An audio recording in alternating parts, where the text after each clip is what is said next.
Hi friends, welcome to my mini vlog. ಇದು ಬಂದು ಸಿದ್ಧಗಂಗಾ ಮಠದಲ್ಲಿ ರಥೋತ್ಸವ ಇತ್ತು. ಸೊ ಇದೆಲ್ಲ ಗೇಮ್ ಸೆಕ್ಷನ್ ತುಂಬ ರಶ್ ಇತ್ತು. ನಾವು ಹೋಗಿದ್ದು ಶಿವರಾತ್ರಿ ಹಬ್ಬದ ದಿನ ಆಗಿರೋದ್ರಿಂದ ಇನ್ನೂ ರಶ್ ಜಾಸ್ತಿ ಇತ್ತು. ನನಗೆ ಪ್ರತಿ ಒಂದು ಇಲಾಖೆಯಲ್ಲೂ ಒಳಗಡೆ ಹೋಗಿ ನೋಡಿಕೊಂಡು ಕ್ಲೀನಾಗಿ ಬರಬೇಕು ಅನ್ನೋದು ಒಂದು ಆಸೆ ಇತ್ತು. ಆ್ಯಂಡ್ ಅದೇ ಥರ ನನ್ನ ಮಗನಿಗೆ ನಾನು ಲೈವ್ ಆಗಿ ಹೆಂಗೆ ಬೆಳೀತಾರೆ ಎಲ್ಲ, ಹೆಂಗೆ ರೇಷ್ಮೆ ಬರುತ್ತೆ, ರೇಷ್ಮೆದಂತೂ ಸಿಕ್ಕಾಪಟ್ಟೆ ಇಷ್ಟ ಆಯಿತು ನನಗೆ.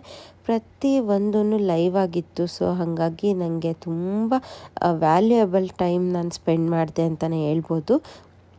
ಯಾರಾದರೂ ತುಮಕೂರಲ್ಲಿದ್ದರೆ ಇನ್ನೂ ರಥೋತ್ಸವ ಇರುತ್ತೆ, ಹೋಗ್ಬಿಟ್ಟು ನೋಡ್ಕೊಂಬಿಟ್ಟು ಬನ್ನಿ.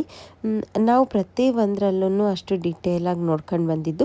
ಇಲ್ಲಿ ನಾನು ಜಾತ್ರೆ ಮಾಡೋದಕ್ಕಿಂತ ಜಾಸ್ತಿಯಾಗಿ ಇವನ್ನೆಲ್ಲ ನಾನು ಕಾನ್ಸಂಟ್ರೇಟ್ ಮಾಡಿದೆ.